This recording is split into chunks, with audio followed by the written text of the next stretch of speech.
Browns dropped WR, fueling talk of Shedeur Sanders and Ravens. Interest, Shedeur Sanders gave rookie wide receiver Gage Larvadain a shout-out on social media after he was released by the Cleveland Browns on Saturday. The Browns cut Larvadain, a preseason standout, to make room for Quinshon Judkins on the active roster.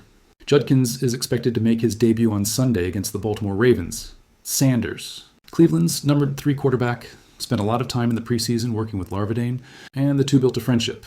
"Yeah, that's my dog," Larvadain said of Sanders in the preseason.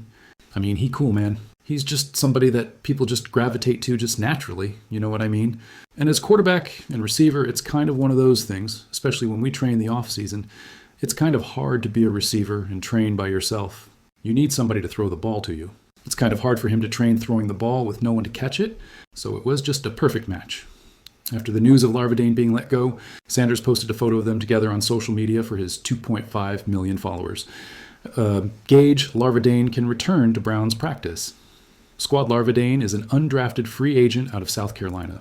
He had 9 catches for 94 yards and a touchdown in the preseason, earning a spot on the 53-man roster. He also returned kicks and had a role on special teams. Larvadain will now be looking for his next stop, although it's possible he'll return to the Browns practice squad. Waiving Larvadain late in the week will minimize the risk that he's claimed by another team. He was inactive last week against the Cincinnati Bengals.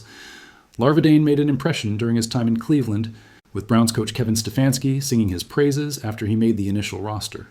The beauty of this sport is that you get guys here and they make plays and you can watch a guy develop. And he's somebody really from the jump that has made plays in every practice and every game, Stefanski said. "We're excited for him. He's a quiet kid, works very, very, very hard, diligent about getting better. Those are the type of kids that you're rooting for." Shedeur Sanders facing own battle. With Brown, Sanders is on the active roster, but is serving as the number 3 emergency quarterback. He's considered inactive on game days and can only enter if both Joe Flacco and Dylan Gabriel are injured. Reports this week indicate that Sanders has been seeing very limited work in practice. He hasn't been getting the usual scout team reps that typically go to the number 3 quarterback. Instead, those snaps are going to practice squad QB Bailey Zappe. I'm hearing that Shedeur is not even running the scout team. He's watching everyone. Bailey Zappe is running the scout team. I don't know if that's true. That's what I'm hearing, ESPN Cleveland's Tony Rizzo said on Thursday. Why is he on the team? Why is he even here? Because his jersey is selling? The Haslams don't need jersey money, do they? Sanders is unlikely to see the field this season with the Browns, per Deanna Rossini of The Athletic. Breaking. Patriots leave empty seat in memory of Charlie Kirk. Forever with the Patriots on game day. In a poignant tribute that has left fans in tears, Patriots have announced that an empty seat in Gillette Stadium will remain unfilled for all future games, a permanent memorial to activist Charlie Kirk, who was killed earlier this month during a public event in Utah.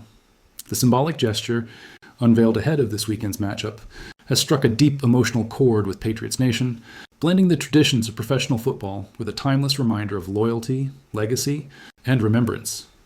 A golden plaque among navy and silver, the empty seat sits high in the stands of Gillette Stadium, known lovingly as the home of the Patriots.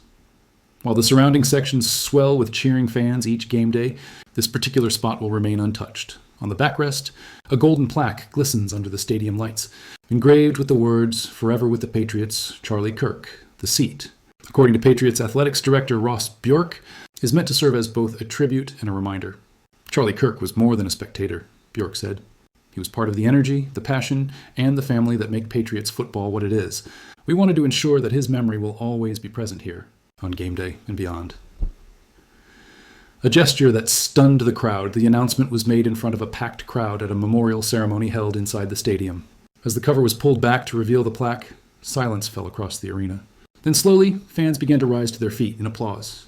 Many were seen wiping away tears. One longtime season ticket holder described the moment as chilling. Another added, "That seat may be empty, but it feels more full than ever. Full of meaning, full of love." Social media explodes. The tribute immediately went viral, with images of the empty seat spreading rapidly across social media platforms. The hashtag #ForeverWithThePatriots trended within hours, as fans and even rival teams expressed admiration. One fan wrote on X, "In the middle of Gillette Stadium, an empty seat says more than 1,000 cheers. What a beautiful way to honor Charlie." Another added, "Football isn't just a game, it's family. And Patriots just proved that." Voices from the team players and coaches alike embraced the gesture. Patriots head coach Bill Belichick called the tribute a reminder of what makes this program special. He explained, "We don't just play for ourselves. We play for the people who believe in us, who support us, and who make Sundays at Gillette unforgettable. That seat is now part of that tradition. Team captain Mac Jones echoed those thoughts. Every time we take the field, we'll see that seat and know that Charlie's spirit is with us. It gives us strength. Critics and debate. While the tribute has been widely praised, it has also sparked debate. Some critics questioned whether dedicating stadium space to a political figure blurred the lines between athletics and ideology. Sports columnist Ben Andrews argued, "This is unprecedented. Professional football has long honored veterans and fallen players, but extending the same gesture to an activist raises complicated questions." Yet, even skeptics acknowledge the emotional impact. "You may disagree with the politics," Andrews added, "but you can't deny the power of the symbolism." A broader tradition of remembrance empty seats have been used before in sports to honor fallen soldiers, victims of tragedy, or beloved fans.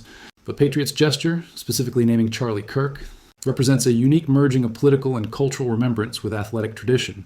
Sports historian Karen Walsh explained, "Football stadiums are cathedrals of memory.